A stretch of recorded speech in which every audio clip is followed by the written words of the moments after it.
ہتھیاروں کی دوڑ سے پیدا صورتحال خطے کے امن کے لیے بڑا خطرہ۔ پاکستان ذمہ دار ایٹمی ریاست کی حیثیت سے اس دوڑ کا حصہ بنے بغیر اسٹریٹجک استحکام یقینی بنائے گا۔ جوہری عدم پھیلاؤ کے اقدامات بہتر بنانے کی عالمی کوششوں میں مثبت کردار ادا کرتے رہیں گے۔ وزیر اعظم کی زیر صدارت نیشنل کمانڈ اتھارٹی کے اجلاس کا اعلامیہ۔ NCA کو تنازعات اور علاقائی صورتحال پر بریفنگ۔ شرکاء کا کمانڈ اینڈ کنٹرول سسٹم پر مکمل اعتماد کا اظہار۔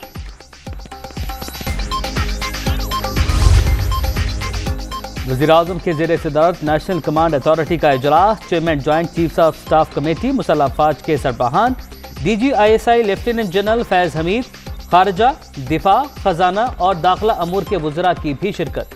شرکاء کا اسٹریٹجک صلاحیتوں کی رفتار پر اظہار اطمینان۔ آپریشنل تیاریوں اور مقاصد کے حصول کے لیے کوششیں کرنے والے سائنسدانوں اور انجینئرز کی تعریف۔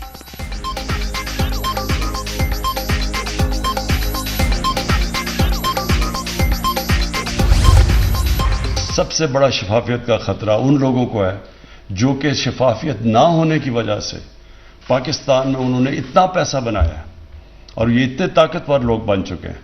طاقتور قبضہ گروپ ایک دفعہ زمین کسی کی قبضہ کر لیں تو ہمارا جو سارا سسٹم بنا ہوا ہے ناممکن ہے لوگوں کو اپنی قبضہ چھڑوانے کا۔ قبضہ گروپ کو اگر کوئی چیز ڈیفیٹ کرے گی تو اب وہ یہ انشاءاللہ یہ ٹیکنالوجی کرے گی۔ قانون کی حکمرانی نہ ہونے کے باعث پیسہ بنانے والے انتہائی طاقتور بن چکے۔ ناقص سسٹم کے باعث رد و بدل انتہائی آسان۔ اوورسیز پاکستانی ناجائز قبضوں سے زیادہ متاثر۔ مافیا نہیں چاہتا کہ لینڈ ریکارڈ کمپیوٹرائزڈ ہو۔ ٹیکنالوجی قبضہ گروپوں کو شکست دے گی۔ وزیر اعظم عمران خان کا اسلام آباد میں تقریب سے خطاب۔ الیکٹرانک ووٹنگ مشینوں کا معاملہ، حکومت اور الیکشن کمیشن آمنے سامنے۔ وزارت سائنس نے کمیشن کے اعتراضات یک طرفہ قرار دے دیے۔ سوالات بریفنگ کے بغیر ہی اٹھائے گئے۔ ٹیکنیکل ٹیم کو 22 روز بعد بلایا گیا۔ اعتراضات بھی تکنیکی نہیں بلکہ جنرل نوعیت کے تھے۔ حکام کا موقف۔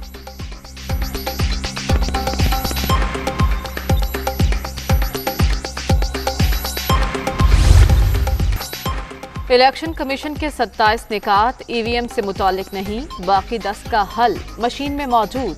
کمیشن نے اطمینان کا اظہار کر دیا۔ شبلی فراز کا دعویٰ، جمہوریت کی مضبوطی کے لیے شفاف الیکشن ضروری۔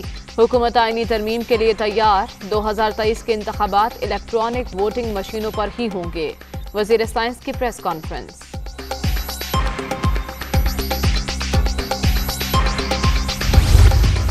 تھوڑا ایکسپلین کرتے ہیں کہ شہباز شریف ہی امیدوار برائے وزیر اعظم ہوں گے یا کوئی نام چینج بھی ہو سکتا ہے؟ دیکھیں، آپ کو اتنی جلدی کیا ہے کہ آپ نہ پیپلز پارٹی سے ان کا امیدوار پوچھ رہے ہیں، نہ کسی اور جماعت سے مسلم لیگ نون سے پوچھ رہے ہیں۔ تو ظاہر ہے جب مسلم لیگ نون بیٹھے گی، شہباز شریف صاحب ہمارے پارٹی پریزیڈنٹ ہیں، اور اگر میاں صاحب اور پارٹی ان کو نامینیٹ کرتی ہے تو ہم سب ان کے پیچھے کھڑے ہوں گے بالکل، اور سپورٹ کریں گے ان کو انشاءاللہ۔ بھائی کب تک آپ اپنے جو مخالفین ہیں ان کو ڈسکوالیفائی کراتے جائیں گے؟ کب تک آپ فاؤل پلے کرتے جائیں گے؟ کبھی تو یہ کھیل، گھناؤنا کھیل ختم ہوگا نا، اور یہ بہت دیر چل نہیں سکتا۔ پارٹی نے شہباز شریف کو وزیراعظم نامزد کیا تو سپورٹ کریں گے۔ آپ کب تک فاؤل پلے کریں گے؟ گھناؤنا کھیل آخر ختم تو ہونا ہی ہے۔ جھوٹی اور جعلی تبدیلی سے جلد جان چھوٹ جائے گی۔ مریم نواز کی اسلام آباد میں گرج برس۔ پیپلز پارٹی کے حوالے سے سوالات کا جواب دینے سے گریز۔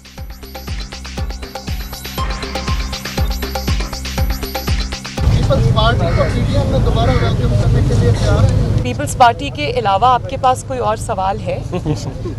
Thank you very much. دوسری پارٹیاں دوسروں کے اشاروں پر اٹھتی اور بیٹھتی ہیں، مسلط کیے گئے حکمرانوں کو نہیں مانتے۔ پیپلز پارٹی نے سیاسی جمود توڑ دیا، اپنے کارڈ سنبھال کر رکھے ہیں۔ جب بھی الیکشن ہوئے جیالے ہی اقتدار میں آئیں گے۔ بلاول بھٹو کی ملتان میں گفتگو۔ میڈیا ڈیولپمنٹ اتھارٹی پر تحفظات کا اظہار۔ جنوبی پنجاب سیکریٹریٹ کا قیام لالی پاپ قرار۔ Army chief general Qamar Javed Bajwa سے یورپی یونین کی سفیر کی ملاقات۔ باہمی دلچسپی کے امور اور افغانستان کی صورتحال پر تبادلہ خیال۔ پاکستان یورپی ممالک سے تعلقات کو بہت زیادہ اہمیت دیتا ہے، سپہ سالار کی گفتگو۔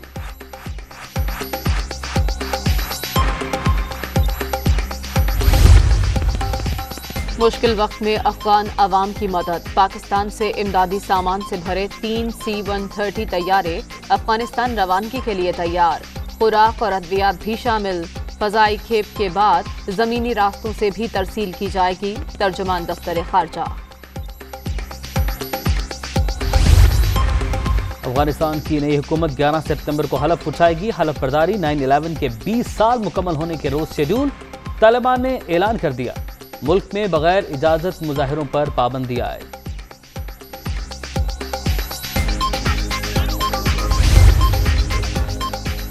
– 9/11 کے ذمہ داروں کو سزا دینے افغانستان گئے تھے، اہداف حاصل کرنے میں کامیاب رہے، اشرف غنی کو کابل سے فرار میں مدد نہیں دی۔ طالبان حکومت سے تعلقات کا انحصار اس کے اقدامات پر ہے۔ امریکی وزیر خارجہ اینٹنی بلنکن کا انٹرویو۔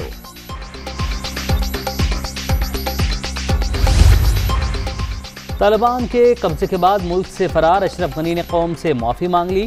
کابل چھوڑنا زندگی کا سب سے مشکل فیصلہ تھا، انتہائی اقدام نہ اٹھاتا تو گلی گلی لڑائی چھڑ جاتی۔ اشرف غنی کی وضاحت، پیسہ ساتھ لے جانے کی تردید۔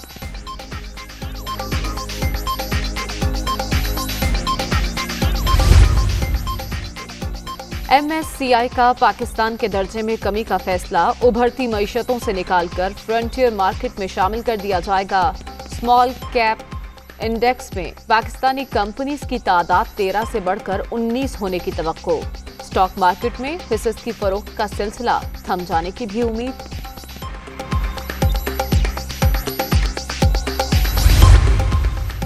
ہمارے دور کے ترقیاتی کام نہ روکے جاتے تو آج پنجاب ایک مثالی صوبہ ہوتا۔ شہباز شریف نے قافلے کی دور کے اسپتال اور تعلیمی ادارے بھی آپریشنل نہیں ہونے دیے۔ اسپیکر پنجاب اسمبلی چودھری پرویز الہی کی خیبر پختونخوا اسمبلی کے وفد سے ملاقات میں گفتگو۔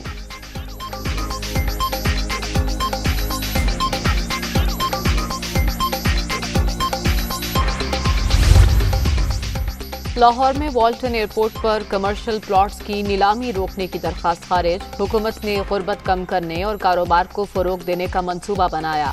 ایسا حکم جاری نہیں کر سکتے جس سے سرمایہ کاری کے لیے کیے گئے اقدامات متاثر ہوں، لاہور ہائی کورٹ کا فیصلہ۔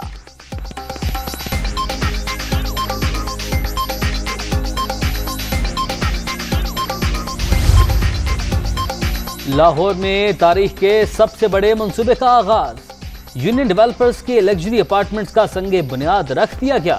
عالمی معیار کی سہولیات دستیاب ہوں گی، عوام کی جانب سے شاندار پذیرائی۔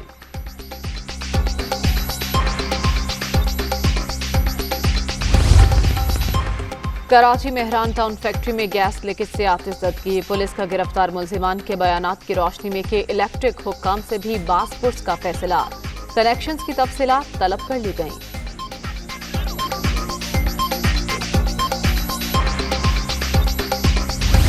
کورونا کے بعد جاری چوتھی لہر مزید 83 جانیں لے گئی۔ 24 گھنٹے کے دوران 3902 نئے مریض رجسٹرڈ، مثبت کیسز کی شرح 6.44% ریکارڈ۔